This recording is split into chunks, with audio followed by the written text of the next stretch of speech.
የተወደዳችሁና የተከበራችሁ የብርሃን ፋይናንስ ቤተሰቦች ሰላማችሁ ብዝት ይበል እያልን በዛሬው ፕሮግራማችን በሀገራችን የባንክ ኢንዱስትሪ ውስጥ ትልቅ ድርሻ ስላለውና በቅርቡ የ2025-2026 የበጀት ዓመት መጠናቀቁን ተከትሎ የ2025-2026 የበጀት ዓመት የሥራ አፈጻጸሙን ስላሳወቀው አዋሽ ባንክ እንነጋገራለን።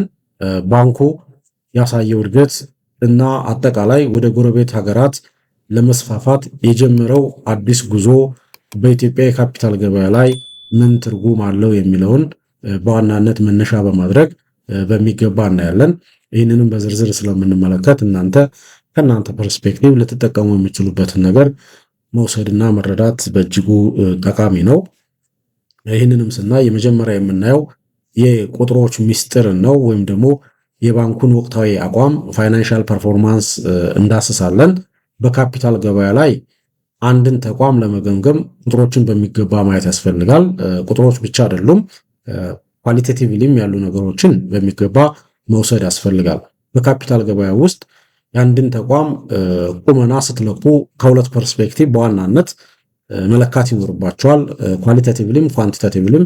ያ ማለት ፋይናንሻል ስቴትመንቶችን በመውሰድ ኢንካም ስቴትመንቱን፣ ባላንስ ሺቱን፣ ኦነር ሲኪዩሪቲ ስቴትመንት እና ካሽፍሎ ስቴትመንቶችን በመውሰድ ኳንቲቴቲቭሊ ይህ ተቋም ቁመናው ምን ይመስላል፣ አጠቃላይ የትርፋማነት ሁኔታው ምን ይመስላል፣ የትርፋማነት መለኪያ መንገዶችን በመጠቀም ትርፋማነቱን ማየት፣ የትርፋማነት እድገቱን ማየት፣ የባላንስ ሺቱን በመውሰድ ደግሞ ጤናማነቱን አጠቃላይ ያለው ሀብት ካለው ዕዳ ጋር ሲወዳደር ምን እንደሚመስል፣ ሊኩዲቲው ምን እንደሆነ፣ ካፒታል አድኮሲው ምን እንደሆነ፣ ዴት ቱ ኢኩዊቲ ሬሾ ምን እንደሆነ፣ አጠቃላይ ካሽ ፍሎስ ምን ይመስላል፣ ምን ያክል ካሽ ኢን እና አውት ፍሎ አለው፣ ይህ የሚያሳየን ተቋሙ ያለበት የሊኩዲቲ ሁኔታ ምን ይመስላል እና መሰል ጉዳዮችን በማንሳት ኳንቲቴቲቭሊ ቁጥራዊ መረጃዎችን ወስደን ቁመናውን ማየት እንችላለን። ፕላስ ሁለተኛ ደግሞ ኳንቲቴቲቭሊ የማይገለጹ ግን የአንድን ተቋም ቁመና የሚገልጹና በካፒታል ገበያ ውስጥ የዛንን ተቋም የአክሲዮን ዋጋ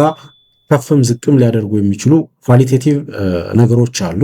ለምሳሌ ከቁጥራዊ መረጃዎች ባሻገር የተቋሙ የማኔጅመንት ጥራት ምን ይመስላል የሚል ማጣሪያን መውሰድ መቻል አለብን። የፈለገ ያህል ፋይናንሻሊ ፐርፎርም እንኳ ቢያደርግ ጥሩ የሚባል ማኔጅመንት ከሌለው በቀር ነገን ጥሩ የሆነ እንቅስቃሴ ይኖረዋል ብሎ ማሰብ ያዳግታል። ስለዚህ አሁን ላይ ያለበት የፋይናንስ ፐርፎርማንስ ምን ይመስላል፣ ነገንስ ለማሻገር እየመሩት ያሉ አመራሮች እነማን ናቸው፣ የኋላ ታሪካቸው ምን ይመስላል፣ አጠቃላይ ልምዳቸው ምንድነው፣ በሴክተሩ ማንን ተቋም መርተው የት አድርሰውታል የሚል ኳሊታቲቭሊ የምናያቸው ነገሮች አሉ። ይሄ ተቋም ስፔሻል በሆነ ኬዝ እንደው ገበያውን በውድድር ለማሸነፍ ምን አይነት ኮምፓራቲቭ አድቫንቴጆች አሉት? የካፒታል ኮምፓራቲቭ አድቫንቴጅ፣ የቴክኖሎጂ ኮምፓራቲቭ አድቫንቴጅ፣ የስም ኮምፓራቲቭ አድቫንቴጅ ወይስ ደግሞ ሎኬሽናል ኮምፓራቲቭ አድቫንቴጅ? ዋቴቨር ኮምፓራቲቭ አድቫንቴጁን ሌሎችን ሊበልጥ የሚችልበትን በዘርፉ የሚወዳደሩትን ሊበልጥ የሚችልበትን አድቫንቴጅም ኳሊቴቲቭሊ ሜዥር ማድረግ ያስፈልጋል። እሱ ብቻ አይደለም፣ ሌሎች ግሮዝ ፖቴንሻሉ አጠቃላይ የእድገት ፖቴንሻሉ ምንድን ነው? አንዳንዴ ተቋማት አሁን ላይ ፋይናንሻል ፐርፎርማንሳቸው ጥሩ ሆኖ ነገር ግን ሳቹሬት ሊያደርጉ ይችላሉ በአንድም በሌላ መልኩ። ለምሳሌ በመንግስት ፖሊሲ የማይፈለጉ አይነት ተቋማት ሲሆኑ ሪል ፐርፎርማንሳቸው ጥሩ ነው፣ ግን የነገ ዕጣ ፈንታቸው ዊክ ሊሆን ይችላል። ቢኮዝ መንግስት የሚደግፋቸው አይነት ሴክተሮች ካልሆኑ ወይም ደግሞ ኢንቫይሮንመንቱ የሚደግፋቸው አይነት ሴክተሮች ካልሆኑ ምናልባትም ጥሩ ላይሆን ይችላል። ለምሳሌ በባለፈው የምናስታውሰው አይ ቲንክ የፌስታል ምርትን የሚያመርቱ ተቋማት ዲስከሬጅ ተደርገዋል አይደል? ነገር ግን ያ ዲስከሬጅ የሚያደርገው ፖሊሲ በወጣበት ዓመት ምናልባትም የነዛ ተቋማት ፋይናንሻል ፐርፎርማንስን ብታዩ ዌል ፐርፎርም አድርገው ሊሆን ይችላል። ነገር ግን ፊውቸር ግሮዛቸውን ደግሞ ኳሊታቲቭሊ ሜዥር ስታደርጉ ግን ዌክ ነው የሚሆነው። ቢኮዝ ይህንን ምርት የማምረት ሂደታቸው በሕግ እየተከለከለ ያለበት ሁኔታ ስላለ ወደፊት ዘርፋቸውን ካልቀየሩ በቀር ሊያድጉ የሚችሉበት እድል ላይኖር ይችላል። እንደዛ ሁሉ የተቋማትን የእድገት ሁኔታዎችን የእድገት እድልን አብሮ ኳሊታቲቭሊ ሜዥር ማድረግና በካፒታል ገበያ ውስጥ የተቋማትን አክሲዮኖች ከመግዛት እና ከመሸጣችን በፊት በዚህ ልክ ሪል ፐርፎርማንሳቸውን ማየት ያስፈልጋል። ስለሆነም ዛሬ እንግዲህ እንደ አዋሽ ባንክ ሰኔ 30 2026 በፈረንጆቹ በወጣው ሪፖርት የአዋሽ ባንክን ቁልፍ የስኬት በተመለከተ የሚከተሉትን ዋና ዋና ነጥቦች ኤክስትራክት አድርገናል። እነዚህን አብረን እናያለን። አንደኛና የመጀመሪያው የተመለከተው ቁልፍ ስኬት ሃይላይት ነው። ኦዲትድ የሆነ ፋይናንሻል ስቴትመንት ኢሹ አልተደረገም። ሲምፕሊ ግን አጠቃላይ ለባለአክሲዮኖችም ይሁን ለሰፊው ማህበረሰብ አዋሽ ባንክ ሃይላይት በሆነ መልኩ ምን ፕሮግረስ አደረገ የሚባለውን ለመግለጽ የወጡ መረጃዎች ናቸው። ጠቅላላ ተቀማጭ ገንዘቡን ወደ 467.8 ቢሊዮን ብር አድርሷል። ጠቅላላ ሀብቱን ወደ 622 ቢሊዮን ብር ማድረስ ችሏል። በዚህ በጀት ዓመት ማለት ነው። የተከፈለ ካፒታሉ ፔዳፕ ካፒታሉ በ38 በመቶ እድገት በማሳየት ከነበረበት 27.9 ቢሊዮን ብር ወደ 38.5 ቢሊዮን ብር እድገት እንዲያሳይ የተደረገበትና የሆነበት ሁኔታም እንዳለ ተመላክቷል። ገቢና ወጪን በተመለከተ ስናይ አዋሽ ባንክ ጠቅላላ ገቢው ከ85.37 ቢሊዮን ብር በላይ ሲሆን ከዚህ ውስጥ በወጭ እንዲወጣ የተደረገው ወይም ደግሞ ጠቅላላ ወጪው 44.62 ቢሊዮን ብር ነው። ይሄ የገቢና ወጪ ጥምርታን ያሳያል። ኤፊሽንሲን የማኔጅመንቱ የወጪ አስተዳደር ስትራቴጂን የሚጠቁም ምናልባትም ይህን አይታችሁ አዋሽ ባንክ ምንም እንኳን ይህን ያህል ገቢ ቢያገኝ ይህንን ያክል ወጪ ማውጣት አልነበረበትም ልትሉ ትችላላችሁ። ይሄማ ከዚህን ያህል ገቢው ይህን ያህል ብቻ ከሆነ ወጪ ያወጣው ዛት ኢዝ ጉድ ማኔጅመንቱ ጥሩ የሆነ የወጪ አስተዳደር ስርዓት አለው ብላችሁ ኮንሲደር ልታደርጉ ትችላላችሁ። ሳይንሳዊ በሆነ መልኩ የሚመከረው 55% ድረስ ነው። ያ ማለት አንድ ሰው ወይ ደግሞ አንድ ተቋም 10 ብር ገቢን ለመሰብሰብ በተቻለ አቅም ከ5 ብር ከ50 ሳንቲም በላይ ካወጣ የወጪ አስተዳደር ስርዓቱ ጤናማ አይደለም ተብሎ ነው የሚታሰበው። 1 ብር ለማውጣት 1 ብር ወጪ 1 ብር ለማግኘት 1 ብር ወጪ ካወጣችሁ 1 ብር ማግኘታችሁ ትርጉም የለውም። ልክ እንደዛ ሁሉ የወጪ አስተዳደር ስርዓታችን ጤናማ ነው የሚባለው 55%ቱን ሲሸፍን ነው። ነገር ግን የአዋሽ ባንክ ኦልሞስት ወደ 50 አካባቢ የተጠጋበት ሁኔታ አለ። that is good በዚህ ሳይንሳዊ ሜዠርመንትም ጭምር ሲታይ ከ55 ራሱ አልደረሰም። ኦልሞስት 55% አካባቢ ነው። ስለዚህ የሚያገኘውን ገቢ ለመሰብሰብ የወጪ አስተዳደር ስርዓቱ እጅግ ጤናማ የነበረበት ሁኔታ እንዳለ እንድንረዳ ችለናል። እንደው ቲፕ ለመስጠት ያክል አንድ ባንክ የተከፈለ ካፒታሉን እና አጠቃላይ ጠቅላላ ሀብቱን ባሳደገ ቁጥር በካፒታል ገበያው ላይ ያለው አሜኔታ እና አጠቃላይ የተቋሙ የአክሲዮን የገበያ ዋጋ ከፍ የሚልበት እድል ያለ መሆኑን መረዳት ይኖርብናል። ቢኮዝ የተከፈለ ካፒታሉ አደገ ማለት ካፒታል አድኩሲ ሬሾ ይጨምራል ማለት ነው። ካፒታል አድኩሲ ሬሾ ምን ማለት ነው? ተቋማት ኪሳራ እንኳን ቢያጋጥማቸው ፍሮንት የሆነውን ኪሳራ ስራቸውን ሳያቆሙ ሳይንገዳገዱ በራስ አቅም በራስ ካፒታል እስከምን ድረስ የመቋቋም አቅም አላቸው የሚለውን የምንለካበት ነው። የተከፈለ ካፒታላቸው እያደገ በመጣ ቁጥር የነዛ ተቋም ጥንካሬ እየታየ ይመጣል። ተቋሞቹ ደግሞ የተከፈለ ካፒታላቸውን ባሳደጉና በጠነከሩ ቁጥር ማህበረሰቡ ወይም ደግሞ ኢንቨስተሩ አሜኔታ ይጥልባቸዋል። አሜኔታ ጣለባቸው ማለት በሌላ አማርኛ ደግሞ የካፒታል ገበያው ላይ የነዚህ ተቋማት የአክሲዮን ዋጋ ቡም የሚያደርግበት የሚጨምርበት ሁኔታ ይኖራል። የአዋሽ ባንክ ወጪ ከገቢው አንጻር እንዳልኩት እጅግ ጤናማ የሚባል ኮስት ማኔጅመንቱ እጅግ ጤናማ የሆነ ጥሩ የሆነ እንደሆነ እያየን ነው። ይህንን ወስዳችሁ ከእናንተ ፐርስፔክቲቭ ከሌላ ተቋምም ጋር ከዚህ የበለጠ ደግሞ ኢፊሽንት በሆነ መልኩ ወጪውን ማኔጅ የሚያደርግ ሌላ ተቋም ይኖራል። አባይ ባንክ ሊያደርግ ይችላል፣ አቢሲኒያ ባንክ ሊያደርግ ይችላል፣ ዳሽን ባንክ ሊያደርግ ይችላል፣ ወጋገን ባንክ ሊያደርግ ይችላል። ዋቴቨር ግን አዚፍ እዚህ ላይ ባለው አዋሽ ባንክን ግን ስናይ አዋሽ ባንክም የወጪ የማኔጅመንት ስርዓቱ እጅግ በጣም ጤናማና ብዙ ብርን ለማግኘት ትንሽ የሚባል ወጪን ያወጣ አይነት እንደሆነ ይሰማኛል። እሱም በሚገባ እናንተ እንዳስፈላጊና እንደ ሁኔታው መተርጎም ትችላላችሁ። ሌላው አዋሽ ባንክን በተመለከተ የምናየው አዋሽ ባንክ እንግዲህ ካመላከታቸው ቁልፍ ነገሮች መካከል አህጉራዊም ልንለው እንችላለን ወይም ደግሞ ክልላዊ መስፋፋቶችና አጠቃላይ የውጭ ባንክ ሲገቡ የሚኖረውን የውድድር ጫና ሪዚስት ለማድረግ ስትራቴጂዎችን እየቀየሰ ያለበት ነገር አለ። ከዚህ ስትራቴጂ ውስጥ አንዱና የመጀመሪያው ግን የመስፋፋት ስትራቴጂን ነው በዋናነት የወሰደው። ኦሪጂናል ኤክስፓንሽን ስትራቴጂ አለ። እሱ ምን ማለት ነው? እሱን አብረን እናያለን። እንደሚታወቀው የኢትዮጵያ መንግስት የውጭ ባንኮች ወደ ኢትዮጵያ ገበያ እንዲገቡ ፈቅዷል። ይህንን ተከትሎ አዋሽ ባንክ የመከላከያ ስልቱን ቀይሷል። ሁላችንም ስንል እንደነበረው የኢትዮጵያ መንግስት የውጭ ባንኮች ወደ ኢትዮጵያ መግባታቸውን ተከትሎ የኢትዮጵያ ባንኮች ጫና ውስጥ ይገባሉ የሚል ፍርሃት፣ ስጋት ነበረን አይደል?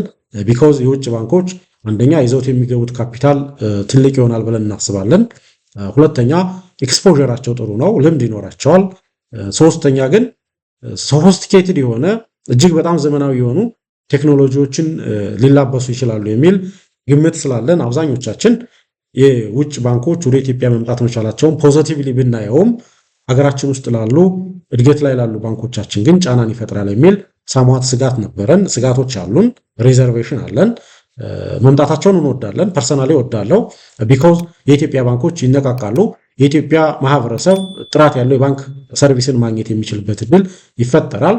ብድር ለሁሉም አክሰሰብል ይሆናል። ከዚህ ፐርስፔክቲቭ የውጭ ባንኮች ወደ ኢትዮጵያ መግባት መቻላቸው እንዲገቡ መደረግ ፍቃድ መሰጠቱ አጠቃላይ ፖዚቲቭሊ ከሚያዩ ሰዎች መካከል አንዱ ነኝ። ነገር ግን ዘሴም ግን ምናለን የሀገራችን ባንኮች ይህንን ጫና ይህንን ውድድር መቋቋም የሚችሉበት እድል ካልተፈጠረ ምናልባትም ከባድ የሚሆንበት እድል ይኖራል የሚል ስጋቶች አሉን። ይህንን በማሰብ አዋሽ ባንክ ይህንን መከላከል የሚያስችለውን ስትራቴጂ ግን በሚገባ ሁኔታ ቀይሷል፣ እሱን ነድፏል። ይህ ምንድነው? የውጭ ባንኮች ወደ ኢትዮጵያ ሲገቡ እኔ ደግሞ ባለኝ አቅም ወደ ጎረቤት ሀገራት መስፋፋት የግድ ያስፈልገኛል ነው። ይሄ ስትራቴጂ ነው። አያችሁት? አገር ውስጥ ሆኖ እነዛ ጋር ከመታገልም ባለፈ እሱ ደግሞ በአቅሙ ወደ ጎረቤት ሀገራት በመስፋፋት የተሻለ ስራን መስራትና የውጭ ባንኮች የሚያመጡትን የውድድር ጫና በዚህ መልኩ ሪዚስት ማድረግ መቻል በእጅጉ የሚደነቅ ሁላችንም አድማየር ልናደርገው የሚገባ ስትራቴጂ ነው ብዬ አስባለሁ። ባንኩ ከኢትዮጵያ እንደ ሀገር ከኢትዮጵያ ጋር ጠንካራ የሚባል የንግድ ትስስር ወይም ደግሞ ወዳጅነት ካላቸው የቀጠናው ሀገራት ጋር አብረው ከሚሰሩ ሀገራት ጋር ለመግባትና አጠቃላይ ስራውን ለመጀመር አሁን ላይ ለኢትዮጵያ ብሔራዊ ባንክ ይሁንታ እንዲሰጠው ፍቃድ እንዲያገኝ መጠይቁን ያስገባበት ሁኔታ እንዳለን የጠቆመው። ይሄ ፍቃድ እንደተሰጠው አዋሽ ባንክ እንደተባለውም ከኢትዮጵያ ጋር ጥሩ የሚባል የንግድ ግንኙነት ወዳላቸው የጎረቤት ሀገራት በመሄድ ጥሩ የሚባል የባንኪንግን ስራ ለመስራት ስትራቴጂውን የጨረሰና አሁን ላይ የኢትዮጵያ ብሔራዊ ባንክን ፍቃድ ብቻ እየጠበቀ ያለበት ሁኔታ እንዳለን ያሳየን። ትልቁ ነጥብ እኛ በዚህ ላይ አንደርስታንድ ልናደርገው ልንረዳው የሚገባው ይህ ለካፒታል ገበያው ምን ትርጉም አለው ነው። የአዋሽ ባንክ የውጭ ባንኮችን ውድድር ለመቋቋም እና የበለጠ አገልግሎትና ስራውን ለማስፋት ከኢትዮጵያ አጎራባች ሀገራት ጋር በመግባት ስራ ለመስራት ማሰቡ በኢትዮጵያ የካፒታል ገበያ ላይ የሚኖረው ትርጉም ምንድነው? እኛስ ምን ማሰብ አለብን ብለን ማየት በእጅጉ ጠቃሚ ነው። አንደኛ እና የመጀመሪያው የገቢ አማራጭን ማስፋት ይችላል። ከኢትዮጵያ ውጭ ኢንቨስት አደረገ ማለት አዋሽ ባንክ ገቢው የሚመሰረተው በኢትዮጵያ የኢኮኖሚ ስታተስ በኢትዮጵያ የኢኮኖሚ ሁኔታ ብቻ ሳይሆን ከዛኛውም ሀገር ላይ ባለ የኢኮኖሚ ሁኔታ ነው። ስለዚህ የገቢ አማራጭ እንዲኖረው ያስችለዋል። ለምሳሌ አንድ ሀገር ብቻ እየሰራ የአንድ ሀገር ኢኮኖሚ በተለየ ክራይስ ውስጥ ቢወርቅ ምናልባትም የተቋሙ ፕሮግረስ አብሮ ክራይስ ውስጥ የሚገባበት እድል ይኖራል አይደለ?